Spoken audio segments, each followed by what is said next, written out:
ભારતીય સાહિત્યનો અભ્યાસક્રમ નક્કી કરતી વખતે અથવા તો અકાદમીના એવોર્ડ વહેંચતી વખતે 2 વાર મને એમાંથી કાઢવામાં આવી છે. ઇંતજાર હુસૈન, નહીં, એ તો ભારતીય સર્જક નથી. સાદત હસન મંટો, નહીં, એ ભારતીય સર્જક નથી.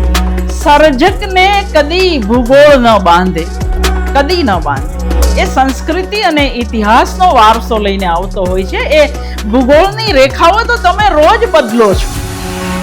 અહીં આ લેખ સંભળાવતા તમારા બધાનો માર ખાઈને મરી જાવ તો ઉફ પણ નહીં કરું. પણ જો હિન્દુ મુસ્લિમ હુલ્લડમાં કોઈ મારું માથું ફોડે તો મારા લોહીનું ટીપે ટીપું રોશે. હું કલાકાર છું. આલતુ ફાલતુ જખમ મને પસંદ નથી. ગાંધી માટે એને બહુ આદર છે, પણ ગાંધીના બ્રહ્મચર્યની વાત સામે એને બહુ વિરોધ છે. વેશ્યાવૃત્તિ એ અક્કલમાં ન ઉતરે એવી વાત તો નથી, કાયદા વિરુદ્ધની વાત પણ નથી. આ એક ધંધો છે અને એ ધંધો અપનાવનારી ઓરતો એક રીતે અમુક સામાજિક જરૂરિયાતો પૂરી પાડે છે. જે કોઈ ચીજના ઘરાક બજારમાં હોય એ ચીજ બજારમાં દેખાવાની જ. એમાં તમને નવાઈ શા માટે લાગે છે? અને આ માત્ર મંટો જ કે એટલે જે માર ખાય એવો હતો. ચરસ કે ભાંગનો વેપારી બંધાણી હોય એ જરૂરી નથી, તો એની સામે બધા મૌલવી કે બધા પંડિતો પવિત્ર હોય એવું કોણે કહ્યું?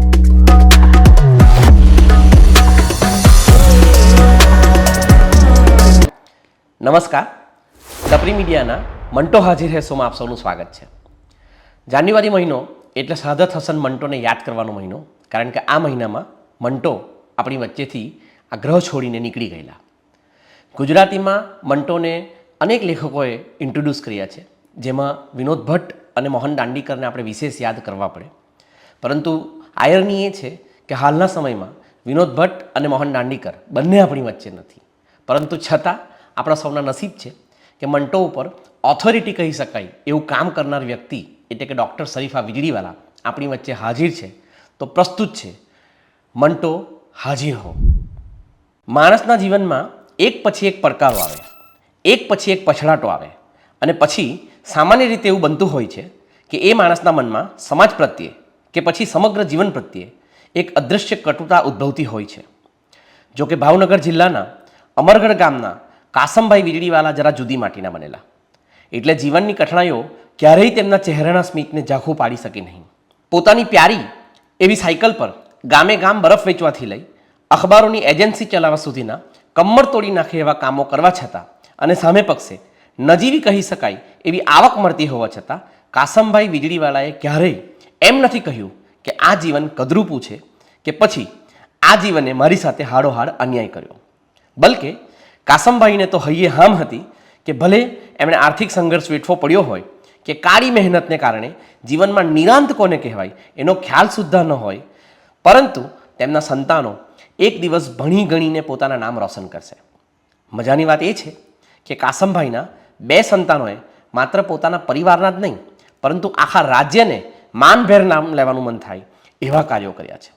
કાસમભાઈના એ 2 સંતાનો એટલે ડૉક્ટર આઈ કે વીજળીવાલા અને બીજા આપણને જેમને આજે સાંભળવાનું સૌભાગ્ય સાંપડ્યું છે એવા ડૉક્ટર શરીફા વીજળીવાલા.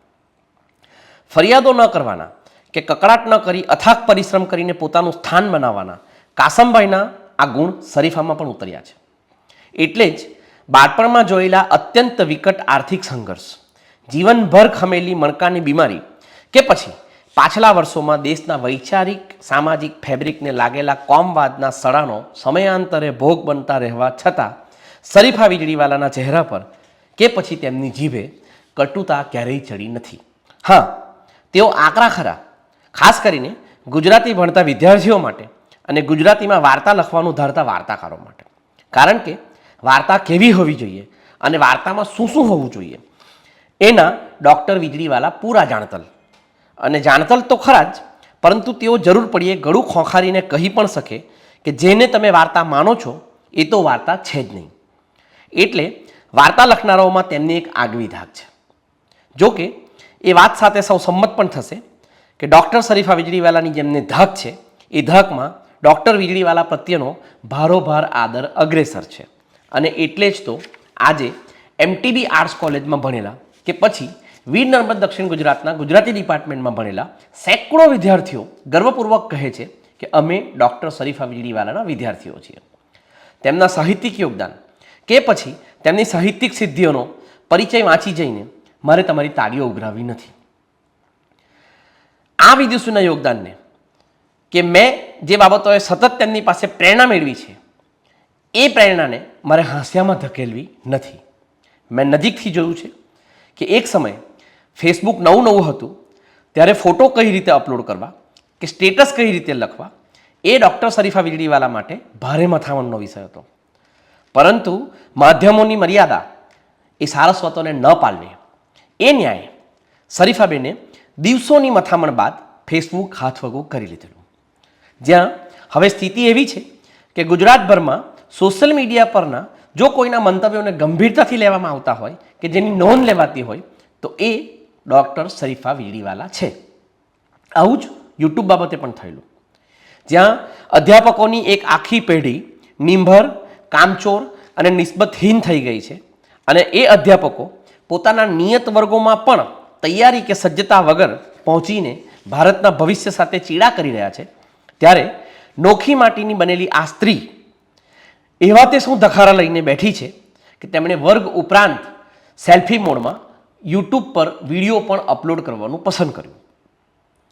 અલબત્ત એમના વિડીયોમાં એડિટિંગની કોઈ કમાલ નથી હોતી, એમના વિડીયોમાં કોઈ બેકગ્રાઉન્ડ મ્યુઝિક નથી હોતા અને કંઈક અંશે આ જેનઝી પેઢીને વિકૃત લાગે એ રીતે સેલ્ફી મોડ ઓન કરવાના કે સેલ્ફી મોડ ઓફ કરવાના વિઝ્યુઅલ્સ પણ તેમના વિડીયોમાં હોય છે. પરંતુ મજાની વાત એ છે કે IPS હસમુખ પટેલ જ્યારે GPSCના ચેરમેન થયા ત્યારે એમણે ટ્વિટર પર સત્તાવાર જાહેરાત કરી કે જેમણે ગુજરાત કે ગુજરાતી ભાષા વિશે જાણવું હોય એ સૌએ ક્લાસ 1 કે ક્લાસ 2 પરીક્ષાની તૈયારીઓ કરતી વખતે ડૉક્ટર શરીફા વીજળીવાલાનું યુટ્યુબ ખાસ ચેક કરી જવું, એમાંથી તમને ઘણી બધી સારી સામગ્રી મળી રહેશે. મને એમ થાય કે સ્વાર્થ અને એકલપેટાઈના આ સમયમાં આ સ્ત્રીએ પોતાના વર્ગખંડ ઉપરાંત કેટલા બધા વિદ્યાર્થીઓના ભવિષ્ય ઘડ્યા હશે અને કેટલા બધા ગરીબ વિદ્યાર્થીઓને સરકારી નોકરીનું સપનું સાકાર કરવામાં મદદ કરી હશે.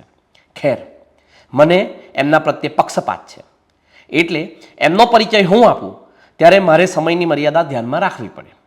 નહીંતર ડૉક્ટર શરીફા વીજળીવાલાના પરિચય બાબતે હું હરિકથા અનંતા કરી શકું એમ છું. અલબત્ત મને ખાતરી પણ છે કે હું જો એમનો પરિચય લાંબો આપીશ તો ડૉક્ટર શરીફા વીજળીવાલા જ ઊભા થશે અને મને ખંખેરશે કે ભાઈ આટલો લાંબો તે કંઈ પરિચય હોય. એટલે જ આ પરિચય હું અહીં ટૂંકાવું છું અને અમારા ટપરી મીડિયાની લક્ષ્મી એવી જીયાને હું અનુરોધ કરું છું કે ડૉક્ટર શરીફા વીજળીવાલાને આ સરસ્વતીને આપણા મંચ પર લઈને આવે. Thank you so much.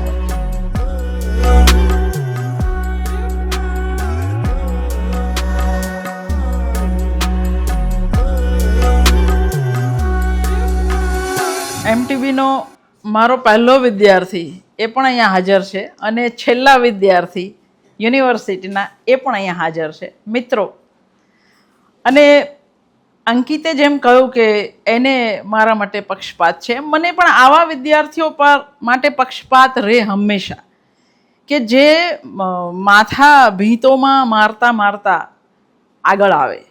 એટલે હું આજથી 10 વર્ષ પહેલાંનો અંકિત યાદ કરું અને આજનો અંકિત, જેને એક સમયે હું ઇન્વાઇટ કરતી વિદ્યાર્થી તરીકે, એ વિદ્યાર્થી મને ઇન્વાઇટ કરે તો મને એ જે ગ્રોથ છે, એ જે એની પ્રગતિ છે, એનો જે આનંદ એક શિક્ષક તરીકે બહુ જ થાય. વાત કરવી છે સાદત હસન મંટો, એક એવો વાર્તાકાર. આમ તો એણે નાટકો લખ્યા, ચરિત્રો લખ્યા, પણ અમર થયો વાર્તાઓના કારણે.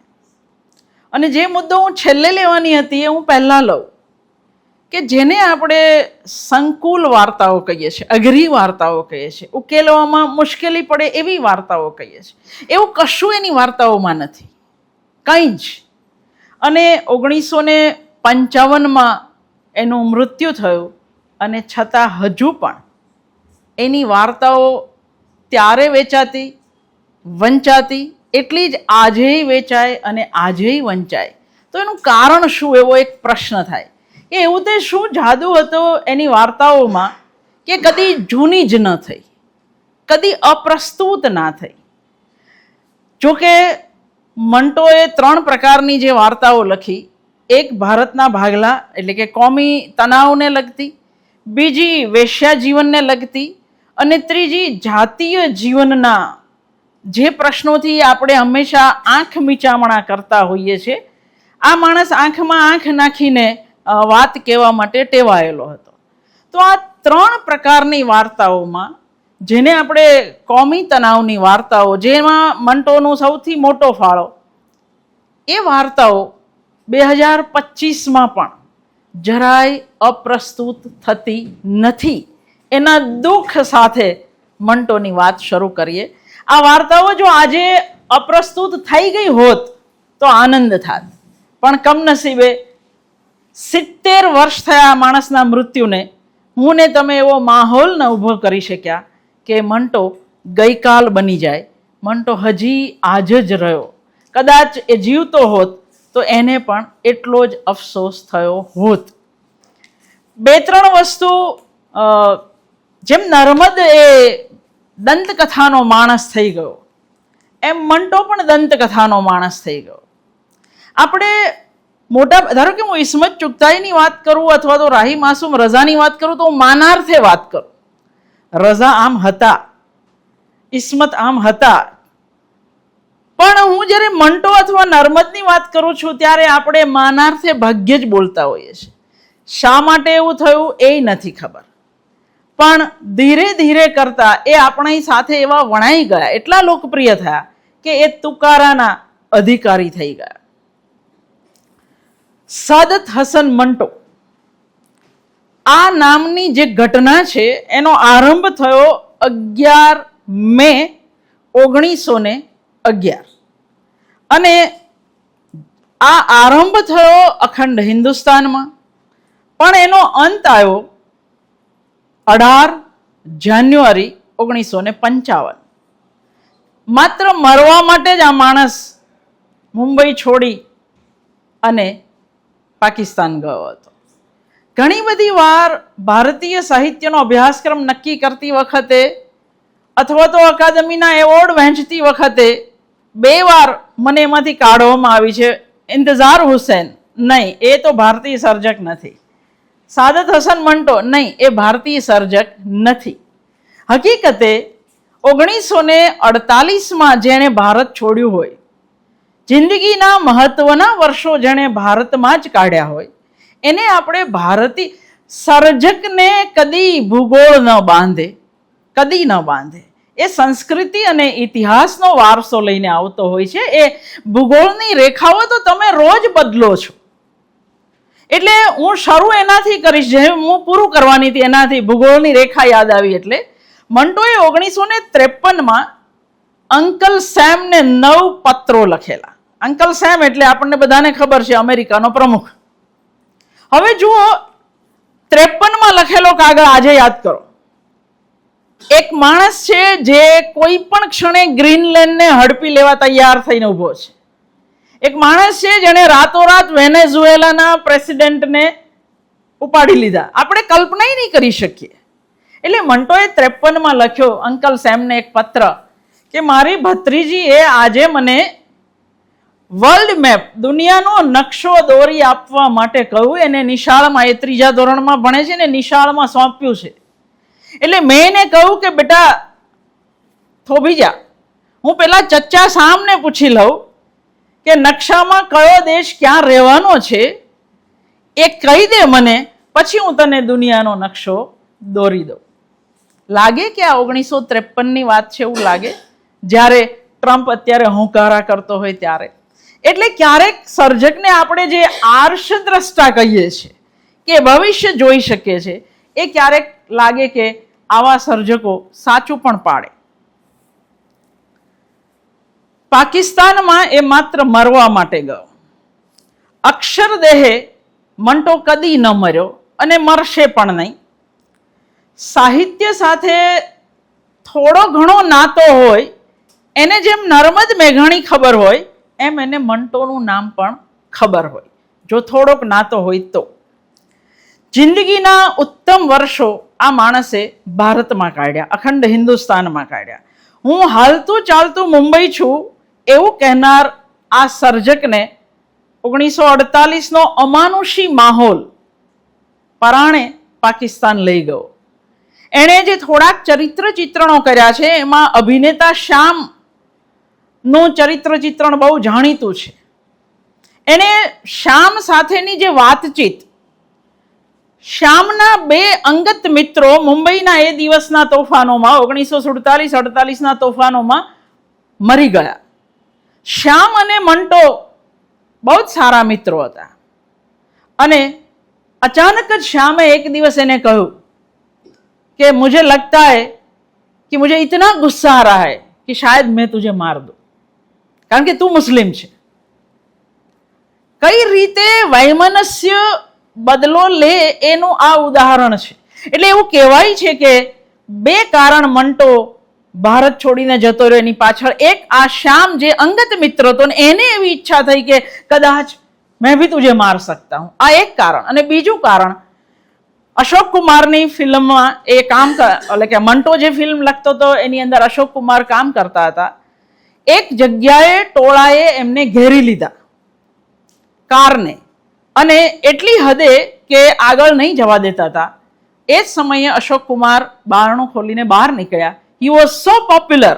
અશોક કુમાર બહુ જ લોકપ્રિય અભિનેતા હતા કે ટોળું કે ये तो अशोक साहब है, जाने दो जाने दो जाने दो. એ મંટોએ કહ્યું કે अगर उस दिन अशोक साहब मेरे साथ नहीं होते तो હું જીવતો રેત ખરો.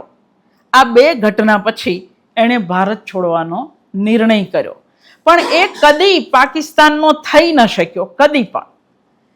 એટલે જ્યારે એના ઘરે રેડ પડેલી ત્યાં, અને પેલા એ પૂછેલું કે કહાં હે તેરી લાઇબ્રેરી, તો કે સાહેબ લાઇબ્રેરી તો બોમ્બે રહી ગઈ, અહીંયા તો કંઈ નથી લાવી શક્યો. કારણ કે આપણને ખબર છે બધા કયા સંજોગોમાં કેવી રીતે ગયેલા એ પણ. તો આ મંટો, એક પ્રશ્ન થાય એટલે કે ઇસ્મત ચુગતાઈ જે એની બહેનપણી, બે બહુ જ સારા પ્રગતિશીલ લેખકોનું જે આખું મંડળ હતું એના બે મહત્વના સભ્ય હતા. ઇસ્મતે એને કદી માફ ન કર્યો છોડીને જવા માટે. એણે કહ્યું કે હમ રહેતે હી યહાં પે, તુझे क्यों जरूरत पड़ी है जाने की. પણ પેલા એ કહું કે હું જેમાંથી બે ઘટનામાંથી પસાર થયો એમાંથી તું નથી થઈ. આ ઇસ્મત સાથેનો એક પ્રસંગ મંટોએ લખ્યો છે ચરિત્ર ચિત્રણ લખતી વખતે, કે મને એવું લાગતું હતું હંમેશા જ્યાં પણ કોલેજમાં બોલવા જતો ત્યારે મને વિદ્યાર્થીઓ પૂછતા કે આપને ઇસ્મત आपा से शादी क्यों नहीं की, अगर आप दोनों शादी करते तो जो बच्चे पैदा होते वो कैसे होते. એટલે મંટો આ વાત પોતાની પત્નીને કહી રહ્યો છે કે आज मैंने इस्मत को ये बोला तो वो तो शर्मा गई, ये तो साली औरत निकली. એટલે મંટો કઈ હદે ઇસ્મતને સ્ત્રી માનવા, ખાલી મિત્રને કોઈ સ્ટેટસ ના હોય, એ સ્ત્રી પણ ન હોય, એ પુરુષ પણ ન હોય, એ માત્ર મિત્ર હોય. આ મંટો. અને જે લોકો થોડાક જૂની પેઢીના છે એ લોકોએ સિતારા દેવીનું નામ ન સાંભળ્યું એવું બને જ નહીં. સિતારા દેવીનું ચરિત્ર ચિત્રણ એણે એવું લખ્યું,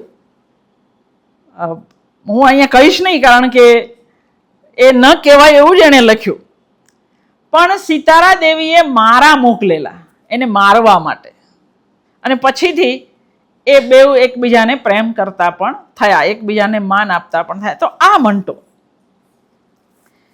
ઇસ્મતે જ્યારે એને કહ્યું કે તું કાયર છે, ભીરું છે, એણે કહ્યું હું બીકણ માણસ છું, મને જિંદગી માટે બહુ પ્રેમ છે.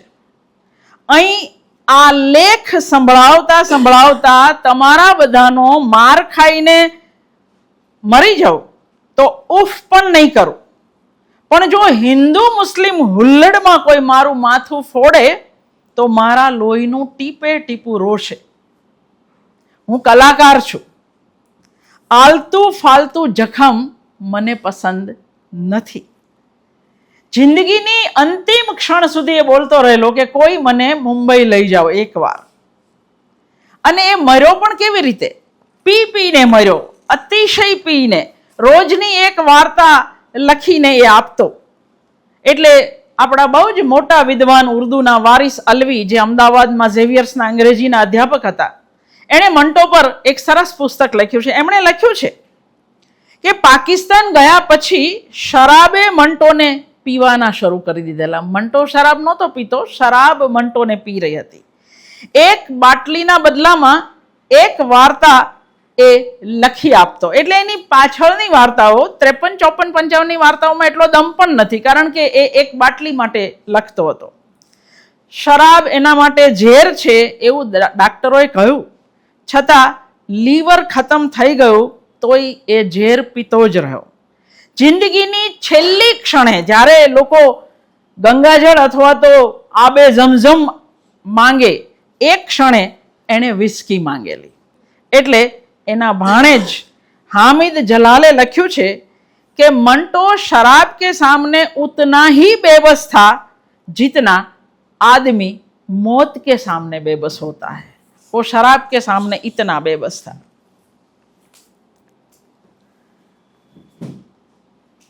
મંટોનો એક પ્રશ્ન મુંબઈ માટે અને હિન્દુસ્તાન માટે હંમેશા રહ્યો કે એક સમયે જે મારું શહેર હતું એ હવે પારકું કેવી રીતે થઈ જાય.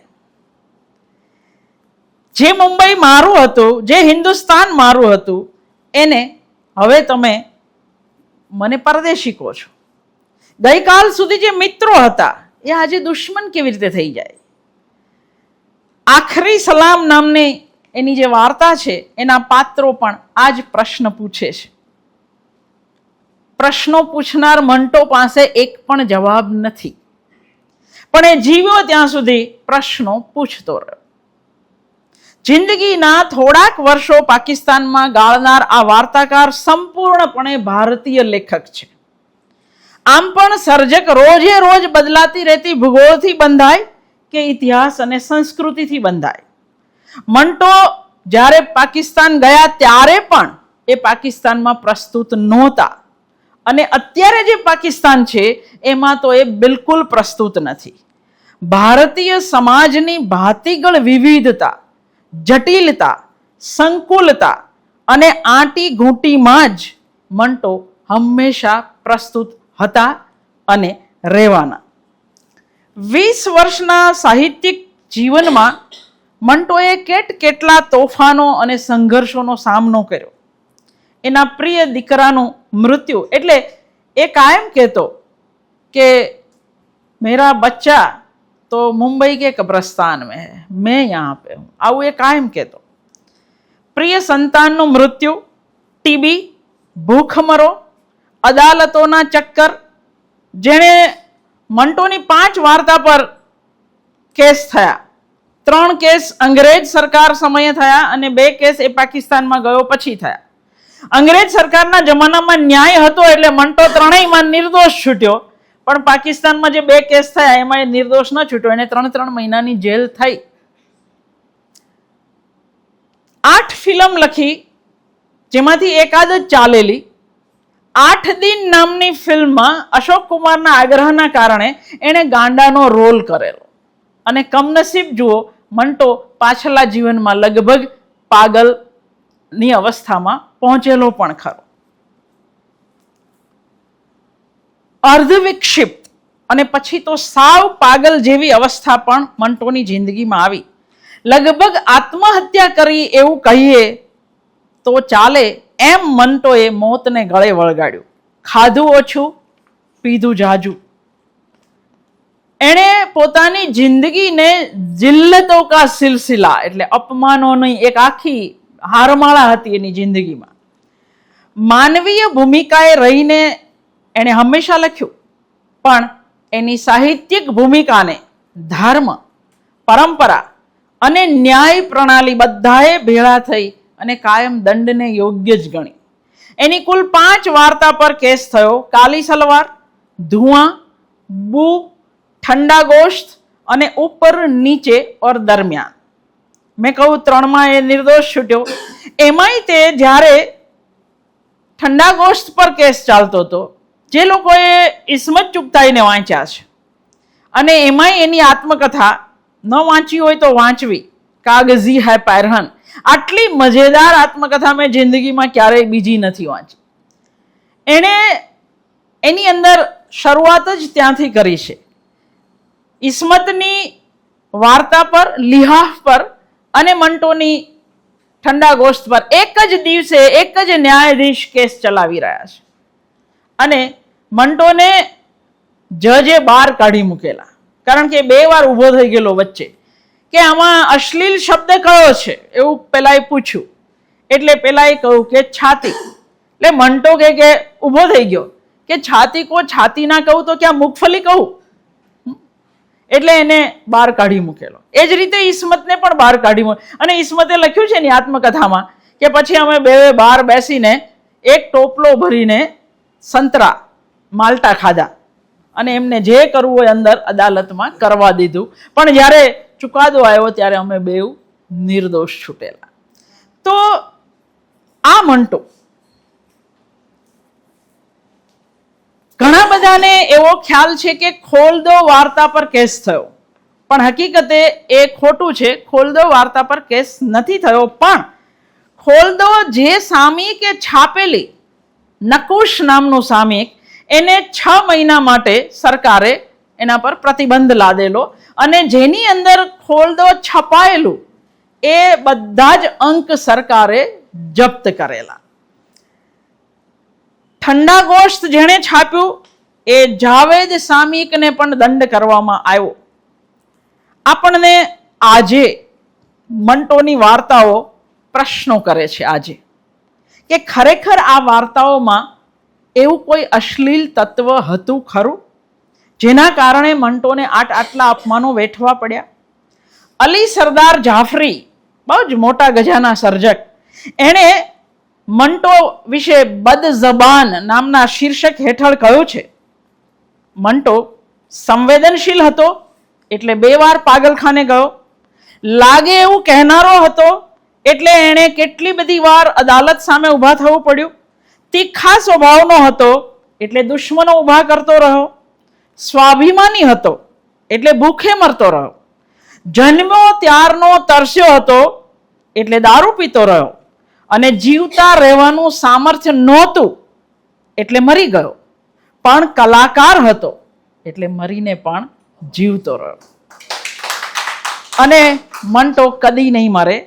એને પોતાને પણ ખબર હતી કે હું કદી નહીં મરું, એટલે એણે લખ્યું છે હળવી રગે, અમે 2 સાથે જ જન્મ્યા.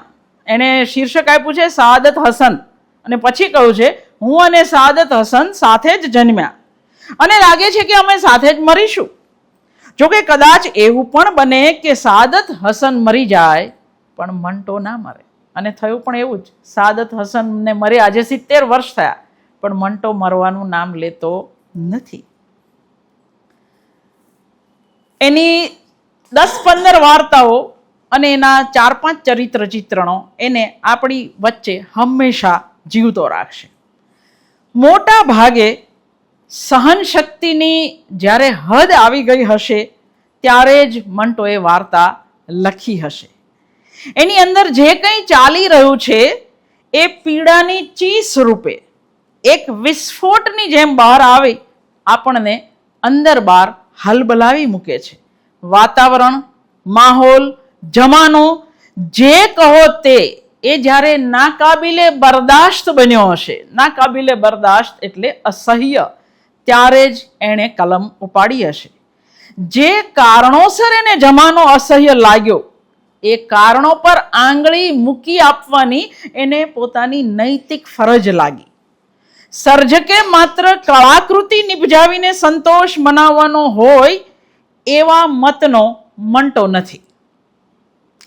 જ્યાં ક્યાંય માનવતાને હાનિ પહોંચતી દેખાય, માણસ હેવાન બન્યો, વ્યવસ્થા જુલમગાર બની, ત્યાં બધે જ મંટોની કલમ ચાબખાની જેમ વિંજાય.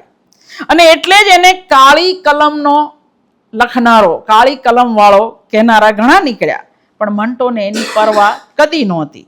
એ કહે છે, આમ તો ઉર્દુમાં વાંચીએ તો વધારે મજા આવે, જમાને કે જીસ દોર સે હમ ગુજર રહે. જમાનાના જે દોરમાંથી હું અને તમે અત્યારે પસાર થઈ રહ્યા છીએ, એનાથી જો તમે બેખબર હો તો મારી વાર્તાઓ વાંચો. જો તમે મારી વાર્તાઓ સહન નથી કરી શકતા તો માનજો કે આ જમાનો જ નાકાબિલે બરદાશ્ત છે. મારામાં જે બુરાઈઓ દેખાય છે એ ખરેખર તો આ સમયની, આ જમાનાની બુરાઈઓ છે. મારા લખાણમાં કોઈ ખામી નથી. જે ખામીઓને મારા નામે ચડાવવામાં આવે છે એ હકીકતે આજની વ્યવસ્થાની ખામીઓ છે. મને વિવાદો ઊભા કરવામાં કોઈ રસ નથી. હું લોકોના મનમાં કોઈ જાતની અશાંતિ પેદા કરવા માંગતો નથી. હું સભ્યતા અને સંસ્કૃતિ અને સમાજના કપડા શું ખાક ઉતારવાનો, એ તો પહેલેથી જ નગ્ન છે. હું એને કપડાં પહેરાવવાની કોશિશ પણ નથી કરતો, કારણ કે એ મારું કામ નથી, એ દરજીઓનું કામ છે. લોકો મને કાળી કલમ વાળો કહે છે, પણ હું કાળા પાટિયા પર કાળા ચોકથી નથી લખતો. હું સફેદ ચોક વાપરું છું, જેથી કાળા પાટિયાની કાળાશ તમને સ્પષ્ટપણે દેખાય, તમે જોઈ શકો. છેલ્લા ઘણા સમયથી આપણે જે જમાનાના દોરમાંથી પસાર થઈ રહ્યા છીએ એ અસહ્ય નથી. વેદનાથી છેદ ઉડાડવા માટે હું મંટોની વાર્તાઓ પાસે ગઈ હતી. હિન્દુ મુસ્લિમ રાજનીતિ, કોમી હુલ્લડો, સમાજકારણની અંદર દૂધ અને સાકરની જેમ ભળી ગયેલું ધર્મકારણ અને રાજકારણ, ભારત, પાકિસ્તાન, કાશ્મીર અને અમેરિકા, આ બધી સમસ્યાઓ પર નજર નાખ્યા પછી જો તમે મંટોને વાંચશો તો તમને આશ્ચર્ય થશે. આ વાર્તાઓની પીડાની ચીસ આપણને જરાય અજાણી નહીં લાગે. આજે 70 વર્ષ પછી પણ આ વાર્તાઓ એવી ને એવી પ્રસ્તુત છે. તટસ્થપણે, નિર્મમ થઈને માનવ સર્જિત જે ટ્રેજેડી હતી 1947ની, એ ઈશ્વર સર્જિત ટ્રેજેડી નહોતી, એ માનવ સર્જિત ટ્રેજેડી હતી. એને મંટોએ નિસ્બતથી આલેખી છે. માનવ પ્રેમ વ્યક્ત કરવા માટે એણે ભાવુકતાનો, પ્રચારાત્મકતાનો, નિષ્પક્ષતાનો એવો તેવો કોઈ દેખાડો કર્યો નથી. એને તો માત્ર હેવાન બની ગયેલા માણસની વાત કરવી છે, અને હેવાનને કદી ધર્મ કે સંપ્રદાય હોઈ શકે નહીં. એટલે મંટોના આલેખનમાં મને અને તમને જે બીભત્સતા, જે પીડા, ક્રોધ, નફરતની સાથે ક્યારેક ક્યારેક ઠેકડી ઉડાડતો સૂર પણ સાંભળવા મળે છે, પણ આ બધાની પાછળ જે પડ્યું છે એ કડવું સત્ય પડેલું છે. હેબતાવી દે એવી નિર્મમ વાસ્તવિકતા પડેલી છે. આ સમયગાળામાં થયેલા પાશવી હત્યાકાંડોથી સંવેદનશીલ માણસોને અમાનવીયકરણ, ડિહ્યુમનાઇઝેશન જેને કહે છે, એની જે લાગણી ઘેરી વળી હતી એને મંટોએ બિલકુલ તીવ્રતાથી પણ તટસ્થતાથી વાચા આપી. મુહમ્મદ હસન અસ્કરી સાચા અર્થમાં વિભાજન વખતની મંટોની જે વાર્તાઓ છે એને એ સમયનો માનવીય દસ્તાવેજ કહે છે. મંટોની આટલી વાર્તાઓ અચૂક વાંચવી, ખોલ દો, ખુદા કી કસમ, ટોબા ટેક્સિંગ, ગુરુમુખ સિંહ કી વસિયત, ટેટવાલ કા કુત્તા, આખીરી સલામ, યઝીદ, અને એણે નાની નાની વાર્તાઓ લખેલી સિયાહ હાશિએ. છેલ્લે આપણે એમાંથી 2 વાર્તા વાંચીશું. આજે તમે લોકો જેને નાની નાની વાર્તાઓ કહીને છપાવો છો, હું ઘણા બધાને કહેતી હોઉં છું માઇક્રોફિક્શન, કે પહેલા મંટોને વાંચો, પહેલા ઇબ્ને ઇન્શાને વાંચો, પહેલા અસગર વઝાહતને વાંચો, કે તમારું માઇક્રોફિક્શન એ છે શું. આ લોકો લખી ગયા છે. આપણને એવું લાગે છે કે આપણે નવી કશી શોધ કરી, એવું હોતું નથી. સાહિત્યમાં એવું ભાગ્ય જ બનતું હોય છે. મંટોની એક વાર્તા, એની અંદર જે મેં શામવાળો પ્રસંગ કહ્યો એ જ રીતે એક પાત્ર બીજા પાત્રને કહે છે કે કાલ સુધી આપણે મિત્ર હતા, પણ આજે એવું લાગે છે કે હું તને કદાચ મારી નાખું. સહાય નામની આ વાર્તામાં એ કહે છે કે એવું ન કહો કે 1 લાખ હિન્દુ અને 1 લાખ મુસલમાન મરી ગયા. એવું કહો કે 2 લાખ માણસ મરી ગયા. 1 લાખ હિન્દુઓને મારીને મુસલમાનો એવું સમજ્યા હશે કદાચ કે હિન્દુ ધર્મ મરી ગયો. પણ હિન્દુ ધર્મ તો જીવે છે અને હંમેશા જીવતો રહેવાનો છે. એ જ રીતે 1 લાખ મુસલમાનોની કતલ કરીને હિન્દુ રાજીના રેડ થઈ ગયા કે ઇસ્લામ મરી ગયો. પણ હકીકત તમારી સામે છે. ઇસ્લામને તો નાનો સરખો ઉજરડો પણ થયો નથી. બંદૂકોથી મઝહબોનો શિકાર થઈ શકે એવું માનનારા આ દુનિયાના સૌથી મોટા બેવકૂફો છે. મઝહબ, ધર્મ, ઈમાન, શ્રદ્ધા, આસ્થા જે કહો તે, એ મારા ને તમારા શરીરમાં નથી વસતું, એ તો આપણી રૂહમાં, આપણા આત્મામાં વસે છે. છરી, ચાકુ, બંદૂકોથી કે ગોળીઓથી એનો નાશ થઈ શકે નહીં. વિભાજનને વિષય બનાવતી મંટોની વાર્તામાંથી પસાર થનાર દરેક ભાવકને મંટોની આ અનોખી માનવતા અને એની નિસ્બત, એની તટસ્થતા આપણને સ્પર્શશે. અહીં કેન્દ્રમાં માણસ છે. પાયાનો પ્રશ્ન એક જ છે કે આ સામૂહિક ગાંડપણના યુગમાં એક માણસ દ્વારા બીજા માણસ પર શું વિતાડવામાં આવી? કઈ હદે માણસ હેવાન બન્યો? અને આવી વાત કરવામાં ધર્મ, સંપ્રદાય બધું ગૌણ થઈ જવું જોઈએ. મંટોમાં એ ગૌણ થઈ શક્યું છે અને એટલે જ આપણને એ વધારે સ્પર્શે છે. આપણે જાણીએ છીએ કે યુદ્ધ હોય કે કોમી તોફાનો, વિયેટનામ હોય કે અફઘાનિસ્તાન, ભારત હોય કે પાકિસ્તાન, સૌથી વધારે વેઠવાનું કોમી તોફાન અને યુદ્ધ બેઉ જગ્યાએ, શારીરિક અને માનસિક બેઉ સ્તરે હંમેશા સ્ત્રીઓના ભાગે જ આવે છે. હંમેશા યુદ્ધ કે તોફાનોમાં સ્ત્રીઓનો ફાળો સૌથી ઓછો હોય છે, પણ સૌથી વધારે વેઠવાનું એના ભાગે આવે છે.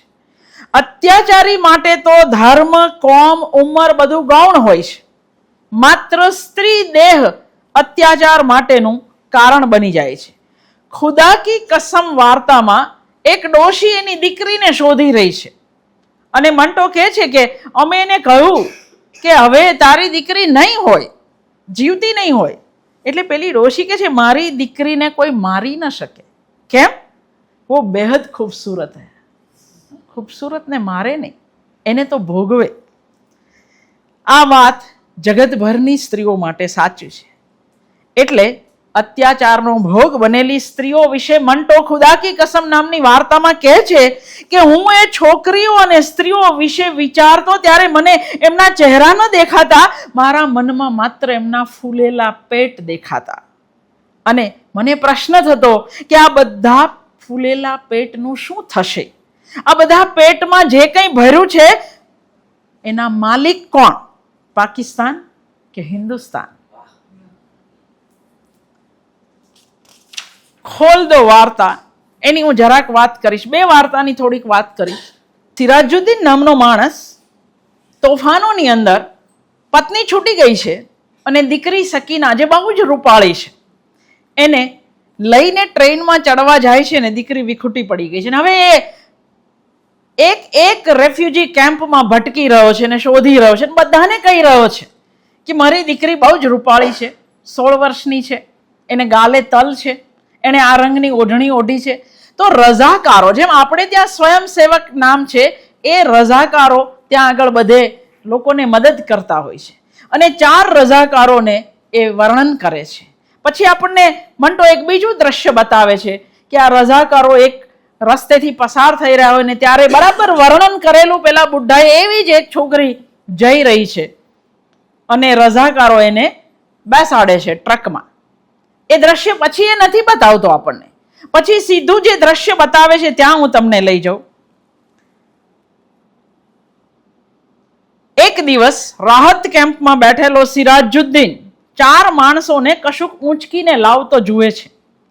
પેલા લોકો તો એ લાશને દવાખાનામાં મૂકીને જતા રહે છે.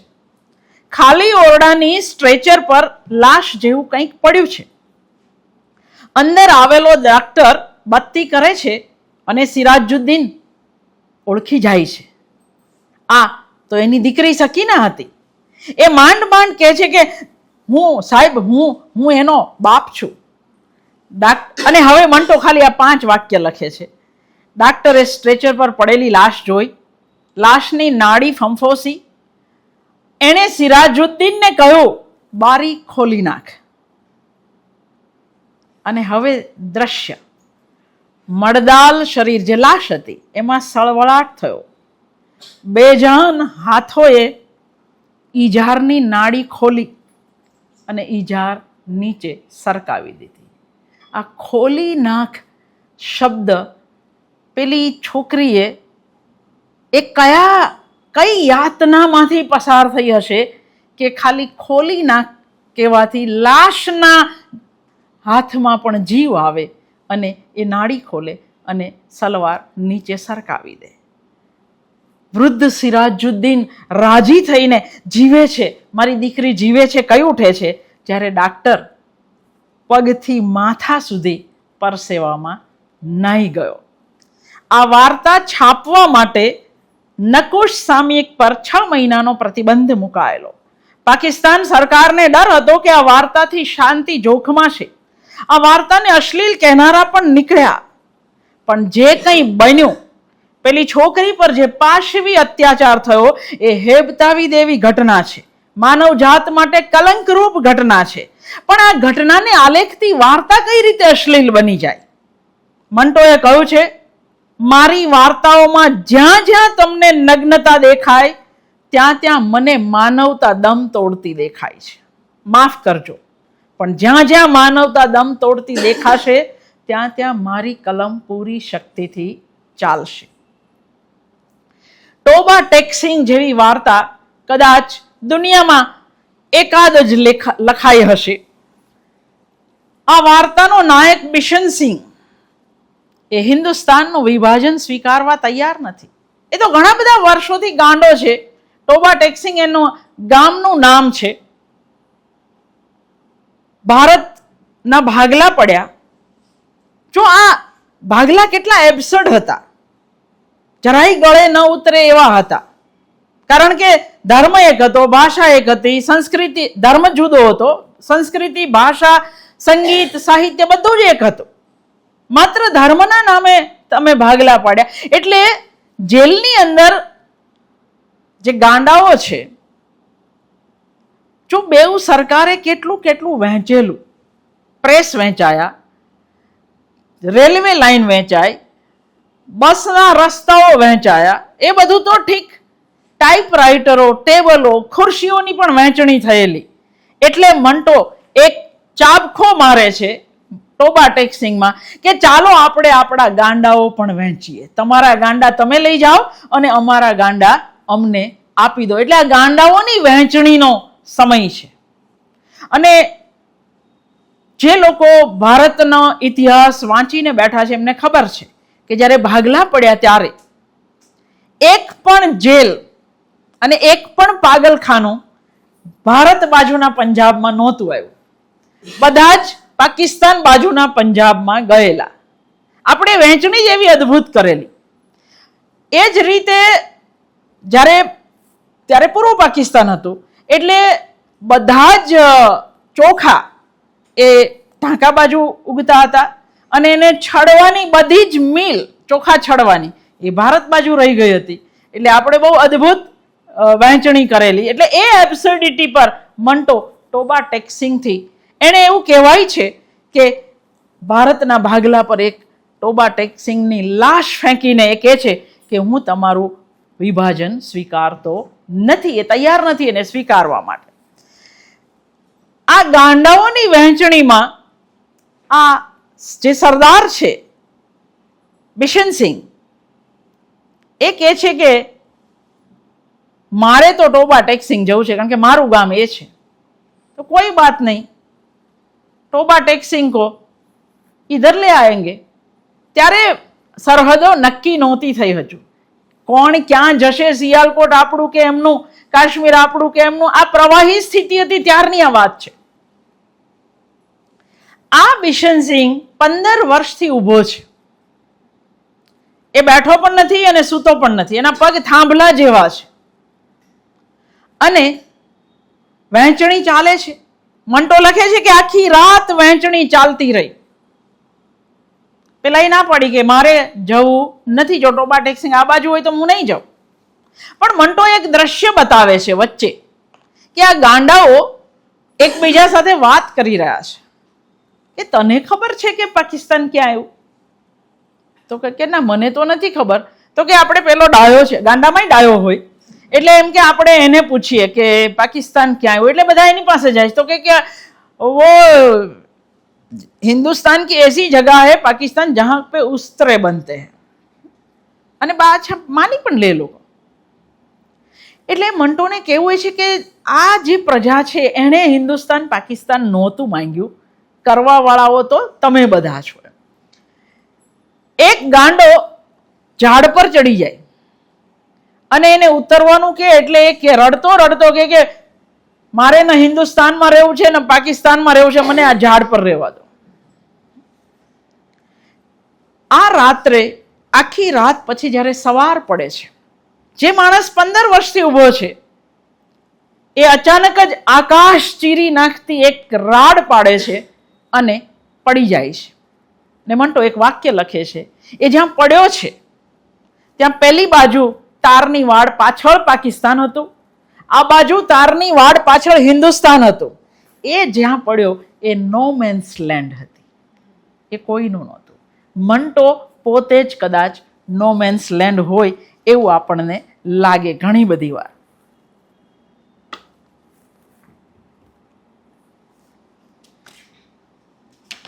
આ માણસ પાકિસ્તાન જઈને પણ મૂંગો રહ્યો એવું નથી.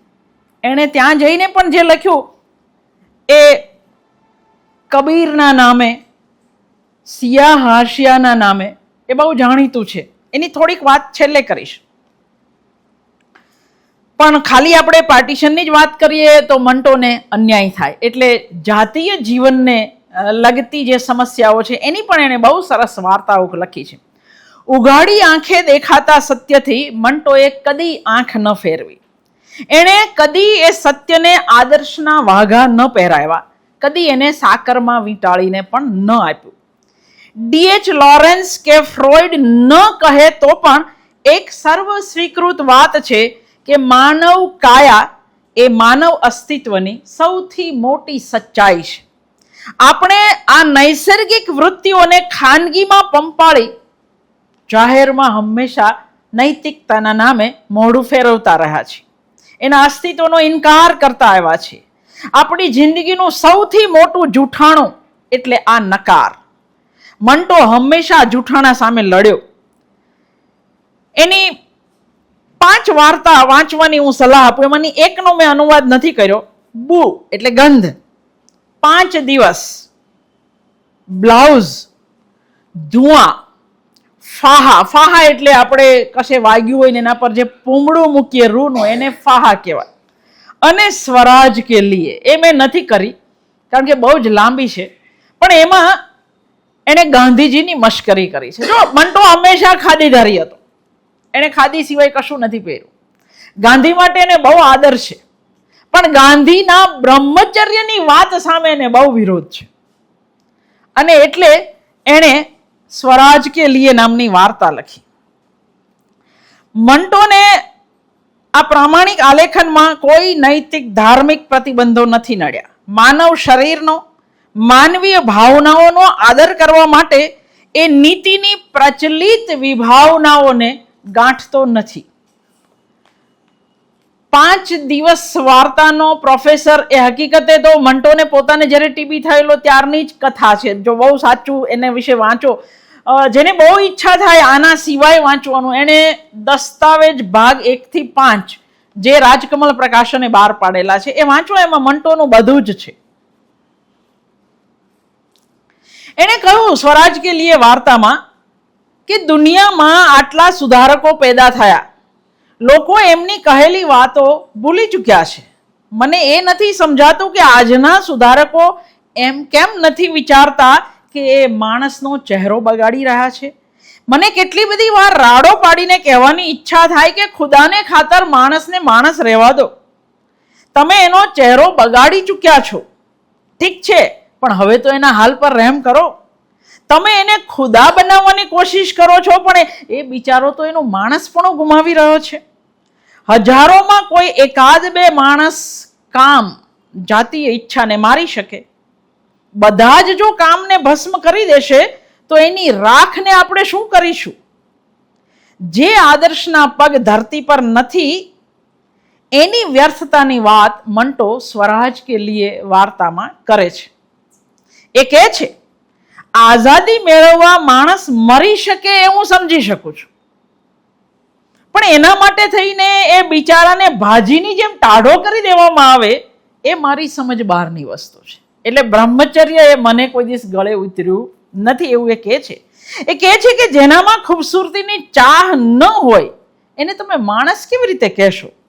મંટોને કહેવું એટલું જ છે કે એક વ્યક્તિનું સત્ય, એનો પ્રયોગ હંમેશા સમૂહ માટે સત્ય ન હોય. અહીં માત્ર ગાંધી કે ગાંધીવાદની વાત નથી, પણ કોઈ પણ વ્યક્તિ કે કોઈ પણ વાદ માણસને એના નૈસર્ગિક જીવનથી જો દૂર લઈ જતી હોય તો મંટો એનો વિરોધ ચોક્કસ જ કરવાનો. અને ત્રીજો એનો મહત્વનું પાસું એટલે વેશ્યા જીવનને લગતી વાર્તા. હું અડધી મિનિટ ઊભી થઈ લઉં પછી એની વાત કરું. આમ તો મંટોએ અનેક વાર્તાઓ વેશ્યા જીવનને લગતી પણ લખી, પણ કાલી સલવાર વધારે જાણીતી થઈ કારણ કે એના પર કેસ થયો. લાયસન્સ, શારદા, 10 રૂપિયા, ખુશિયા, ડરપોક, આ બધી એની જાણીતી વેશ્યા જીવનને લગતી વાર્તાઓ. પણ વાર્તા તરીકે દુનિયાભરમાં જે જાણીતી બની એ વાર્તાનું નામ હતક. હતક એટલે ઉર્દુ શબ્દ છે, એનું ગુજરાતીમાં આપણે કરીએ તો અપમાન. અને એટલે કારણ કે આ વાર્તામાં નાયિકાનું અપમાન થયું છે એટલે એનું મેં શીર્ષક આપેલું અપમાનિતા. વેશ્યાને પણ સોમાન જેવું હોય, એને પણ તમે નકારો તો ગુસ્સો આવે. આ સુગંધી નામની જે વેશ્યા છે એને અડધી રાતે ઉઠાડવામાં છે ને એ દિવસે માથું દુખે છે અને એને ગરાક નથી જોતો, પણ તોય પરાણે એને લઈ જવામાં આવે છે બહાર, જ્યાં એક શેઠ કારમાં બેઠો છે. એના મોઢા પર ટોર્ચ મારે છે અને ઊહું કરીને ચાલ્યો જાય છે. આ ઊહું એ કેટલું તો પેલીને અપમાનિત કરી ગયું એની આ વાર્તામાં વાત છે. તમે ખુશિયા નામની વાર્તા વાંચો, હતકની તો હું વાત કરું છું પછી. દલાલ છે વેશ્યાઓનો, ખુશિયા. અને એક દિવસ એક જે 4-5 વેશ્યાઓ વચ્ચે એ દલાલી કરતો હોય એમાં કાંતા નામની વેશ્યાનું એ બાણું ખખડાવે છે કશા કામે અને પેલી નાતી હોય છે તો એમને બારણું ખોલે છે અને પેલો ડઘાઈ જાય છે કે એક સ્ત્રી કમસે કમ ટુવાલ તો ઓढ़े. પેલી કે ये तो अपना खुशिया है, इसमें क्या है? આ તો દલાલ છે. પેલાને એટલું બધું અપમાન લાગે છે કે હું પુરુષ નથી એટલે પૈસા ભેગા કરે છે અને પછી એક દિવસ કારમાં બેસીને એ આ સ્ત્રીને લઈ જવા માટે આવે છે. એ આ રીતે એના અપમાન, સ્ત્રી હોય કે પુરુષ જે કોઈ વ્યવસાય હોય એને એનું સેલ્ફ રિસ્પેક્ટ હોય. મંટોને કહેવું માત્ર આટલું જ છે. હતક વાર્તામાં એણે આખી વ્યવસ્થાને નિશાન બનાવી છે. પણ મને એ વાર્તા કરતા આ વાર્તા વિશે જે દંતકથાઓ થઈ એમાં વધારે મજા આવે. મંટો અને કૃષ્ણચંદર બહુ જ ઉત્તમ મિત્રો. એટલે કૃષ્ણચંદરનું એક વાક્ય હું તમને કહી જ દઉં. મંટો જ્યારે મર્યા ત્યારે કૃષ્ણચંદર પણ અદ્ભુત લેખક હતા. બીજું કંઈ નહીં વાંચો ને, એક ગધે કી આત્મકથા વાંચો ને તોય તમને જલસા પડી જાય. જામુન કા ઝાડ, આપણી વ્યવસ્થાની અંદર ફાઇલો કેટલી ધીમી ગતિએ આગળ જાય છે એની વાત પણ. અને નવાઈ એ છે કે 1960માં જ્યારે કૃષ્ણચંદ્ર ગધે કી આત્મકથા, એમાં એને નેતાઓને જ એટલે નહેરુને જ સીધા ટાર્ગેટ બનાવ્યા છે, પણ 62ની સાલમાં એને પદ્મ વિભૂષણ તોય અપાયેલું. એ સમયે બદલો નહોતા લેતા રાજકારણીઓ. એટલે એ કે છે કૃષ્ણચંદ્ર મંટોના મૃત્યુ સમયે કે દુઃખ મંટોના મોતનું નથી, મોત તો ઓફર છે. એ બધી દુઃખ મને એ છે કે એ બધી વણલખાયેલી ઉત્તમ કૃતિઓ જેને માત્ર મંટો જ લખી શકે. ઉર્દુ સાહિત્યમાં સારામાં સારા વાર્તાકારો પેદા થયા, પણ મંટો બીજી વાર નહીં જન્મે. જો આટલી નિખાલસતા આ સર્જકોની વચ્ચે હતી કે એ લોકો એકબીજા માટે આવું કહી શકતા હતા. જીવતે જીવ પણ ઉપેન્દ્રનાથ અશ્ક મંટો અને કૃષ્ણચંદ્રની દોસ્તી વિશે તમે વાંચો તો તમને જલસો પડી જાય. મંટો મેરા દુશ્મન, ઉપેન્દ્રનાથ અશ્કે પછી આખે પુસ્તક લખ્યું, અને એ પુસ્તક વાંચો ત્યારે તમને એટલી જ મજા આવશે. ઉર્દુ સાહિત્યમાં સારામાં સારા વાર્તાકારો પેદા થયા, પણ મંટો બીજી વાર નહીં જન્મે. એનું સ્થાન કોઈ નહીં લઈ શકે. અબ્બાસ, અશ્ક, ઇસ્મત અને કૃષ્ણચંદ્રની, એ પોતાને પણ સામેલ કરે, કૃષ્ણચંદ્રની વાત નકલ કરનારા તમને ઘણા મળી રહેશે, પણ મંટો અને થોડાક અંશે રાજેન્દ્રસિંહ બેદી, એની શૈલીને આજ સુધી કોઈ અપનાવી શક્યું નથી. ઉર્દુ સાહિત્યમાં એક જ બેદી છે અને એક જ મંટો. આ કૃષ્ણચંદ્રનું વાક્ય છે. એટલે મંટો અને કૃષ્ણચંદ્ર બે દોસ્તાર હતા, અને દરજી અબ્દુલ ગની પાસે બેવે સૂટ સીવડાવેલા, પણ પૈસા નહોતા એટલે સિલાઈના પૈસા આપી શક્યા નહોતા બેઉ જણા. એકવાર દરજી રસ્તામાં મળી ગયો, એણે મંટોનો કોલર પકડ્યો.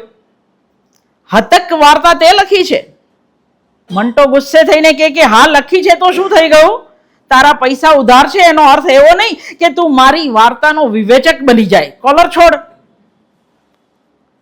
અબ્દુલ ગની વિચિત્ર રીતે હસ્યા, મલક્યા અને કહ્યું, તે હતક લખી છે ને, જા તારા ઉધાર પૈસા માફ.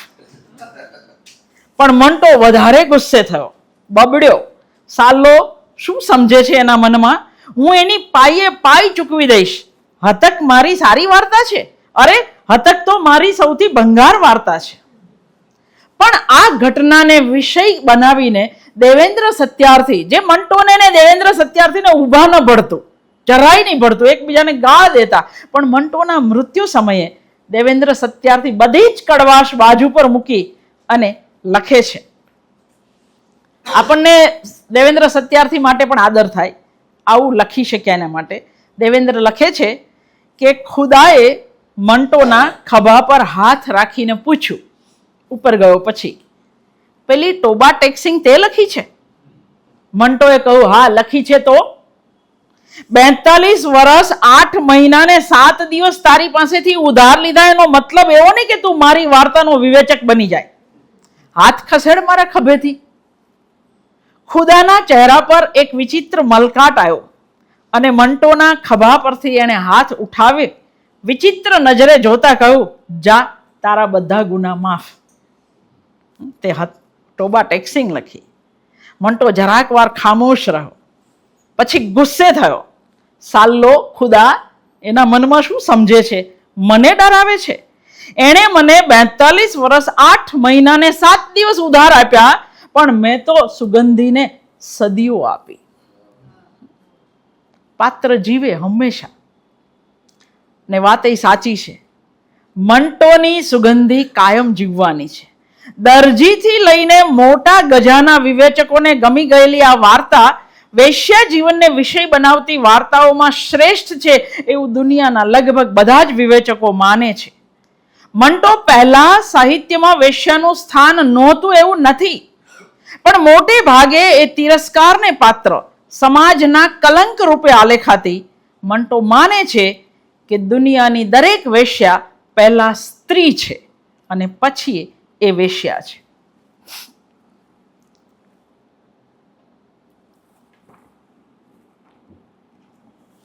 એક વસ્તુ જે આડવાત થાય, સુગંધી પાત્ર લઈને એક બહુ જ જાણીતા ઉર્દુ સામયિકે વિશેષાંક બહાર પાડેલો અને એની અંદર ઉર્દુ અને હિન્દીના મોટા ગજાના બધા જ સર્જકોએ સુગંધીને વિષય બનાવીને લખ્યું.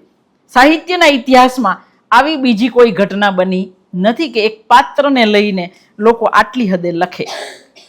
પ્રશ્ન મંટોની નાની નાની વાર્તાઓની વાત કરતા પહેલા થાય કે મંટોની આટલી સરળ સીધી સાદી વાર્તાઓ જીવી શા માટે?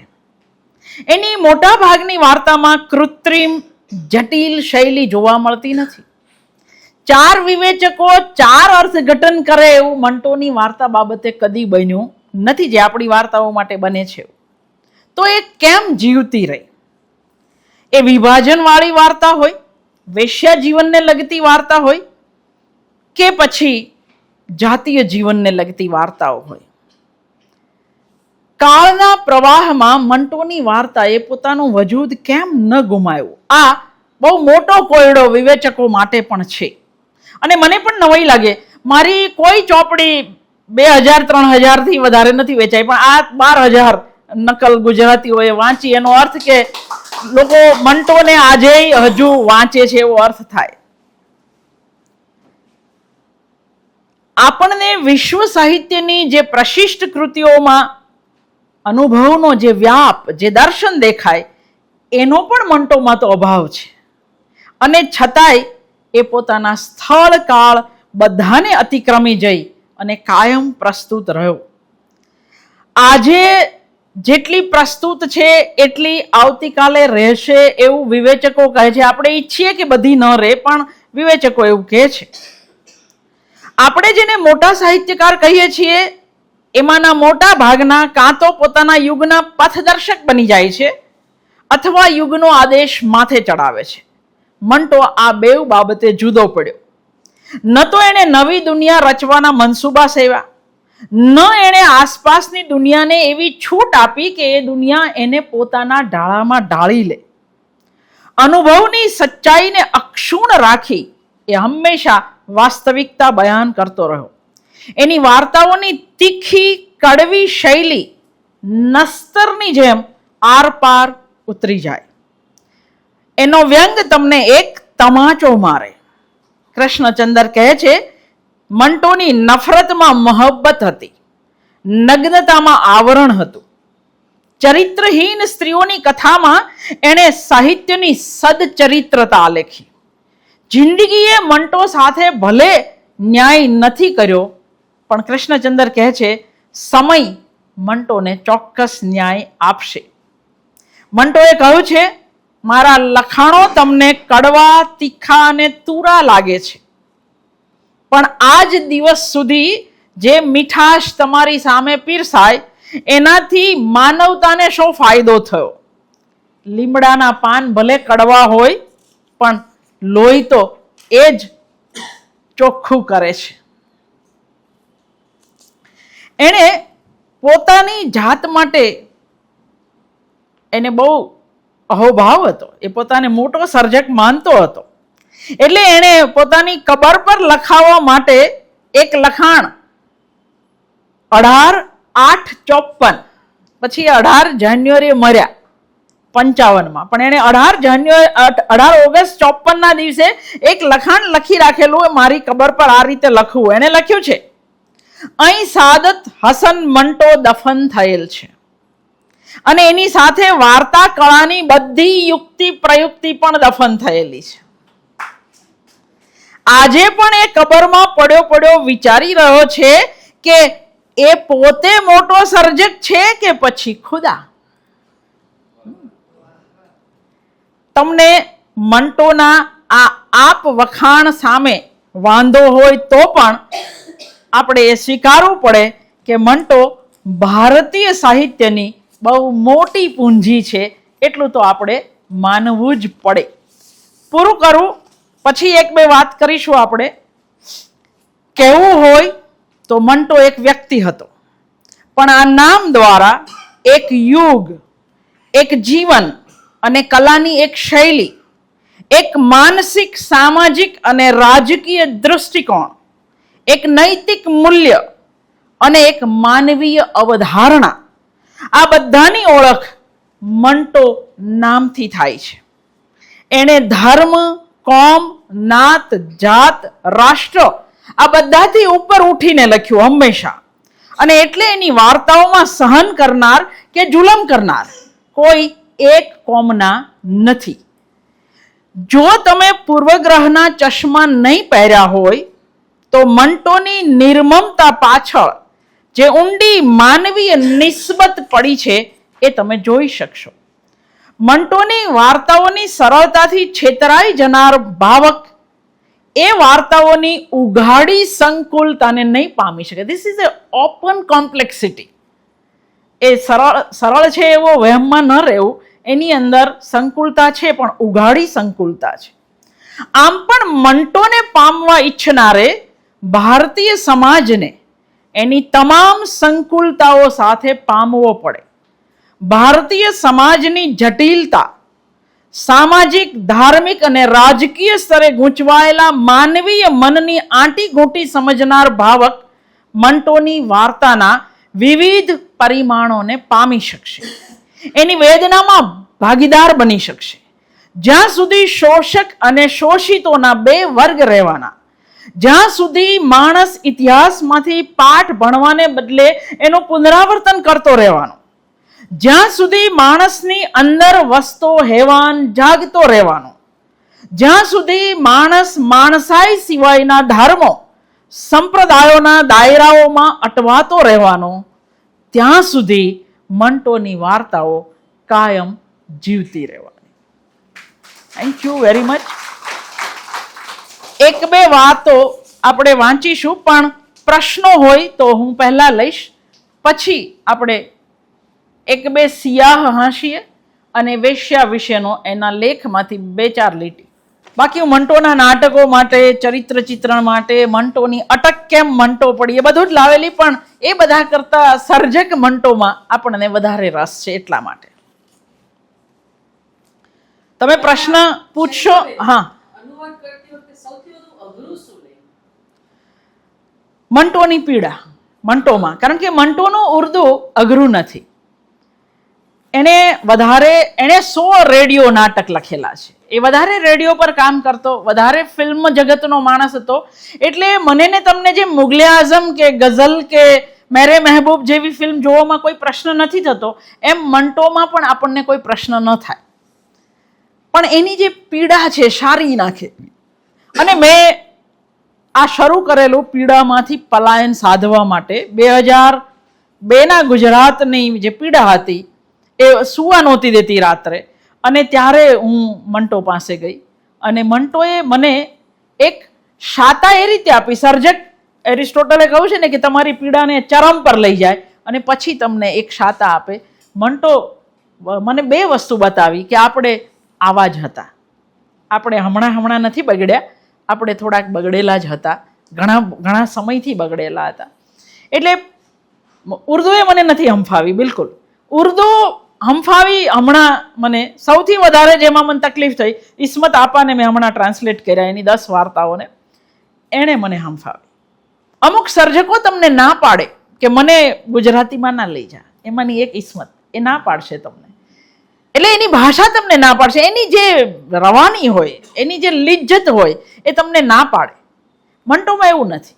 મંટો ઉર્દુની, એટલે કે જેને આપણે હિન્દુસ્તાની ભાષા કહીએ છીએ ને, હિન્દીની વધારે નજીક આવતી ઉર્દુ એ મંટોની ભાષા છે. સિયાહ હાંસીએ. સિયાહ એટલે કાળું. આ જે લોકોને માઇક્રોફિક્શન વાંચ્યું હોય ને એણે આ વાંચ્યું. 26 છે, મેં લગભગ 17-18 ટ્રાન્સલેટ કર્યા છે. શીર્ષક છે આરામની જરૂરિયાત. હજી મર્યો નથી, જો હજુ એનામાં જીવ છે. રેવા દે યાર, બહુ થાકી ગયો છું. વાત પૂરી. કેટલા માર્યા હશે કે હવે મારવાનો પણ કંટાળો આવે છે, થાક લાગે છે. ઠપકો. જો યાર, તે કાળા બજારનો ભાવ પણ લીધો અને એવું ભંગાર પેટ્રોલ આપ્યું કે એકેય દુકાન ના બળી. આટલી જ વાત. નિમંત્રણ. આગ લાગી, આખો મહોલ્લો બળીને રાખ થઈ ગયો. એક દુકાન બચી ગઈ. એના આગળના ભાગે પાટિયું લટકતું હતું. અહીં મકાન બનાવવાનો બધો સામાન મળે છે.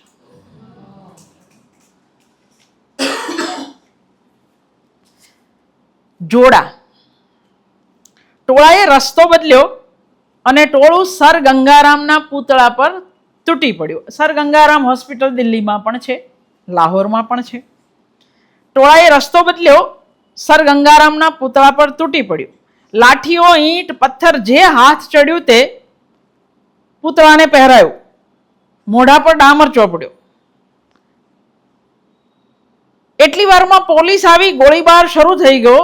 જોડાનો હાર પહેરાવનાર ઘાયલ થયો, એટલે પછી એને સારવાર માટે સર ગંગારામ હોસ્પિટલમાં દાખલ કરવામાં આવ્યો.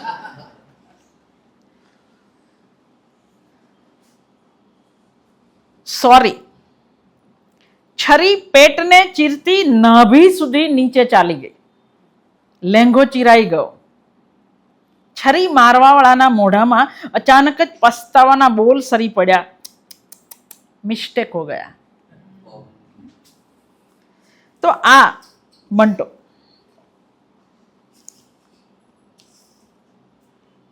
વેશ્યા વિશે એણે 3 લેખ લખ્યા છે, પણ હું એક જ વાત કરીશ. વેશ્યાવૃત્તિ એ અક્કલમાં ન ઉતરે એવી વાત તો નથી, કાયદા વિરુદ્ધની વાત પણ નથી. આ એક ધંધો છે અને એ ધંધો અપનાવનારી ઓરતો એક રીતે અમુક સામાજિક જરૂરિયાતો પૂરી પાડે છે. જે કોઈ ચીજના ઘરાક બજારમાં હોય એ ચીજ બજારમાં દેખાવાની જ. એમાં તમને નવાઈ શા માટે લાગે છે? એટલે જો આપણને દરેક શહેરમાં શરીરનો વેપાર દ્વારા પેટ રળનારી સ્ત્રી મળતી હોય, પેટ પાળનારી, તો આપણને એમની રોજી રોટી કમાવાની રીત સામે વાંધો હોવો જોઈએ નહીં. કારણ કે દરેક શહેરમાં એના ગ્રાહક મોજૂદ હોય તો જ એ પણ અહીં મોજૂદ હોય.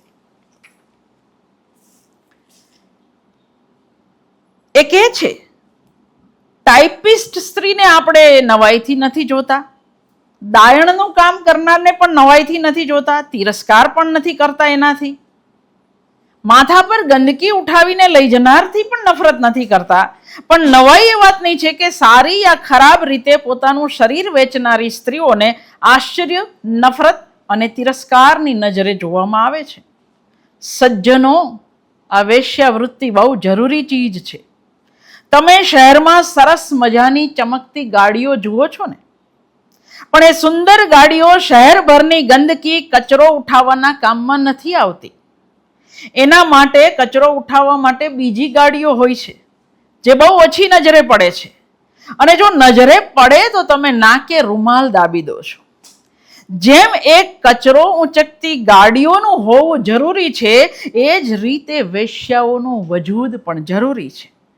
જો આ શરીરને વેચનારી સ્ત્રીઓ આપણી વચ્ચે ન હોત તો આપણી બધી ગલીઓ, મહોલ્લાના મર્દોની ગંદી હરકતોથી આપણે વાજ આવી ગયા હોત.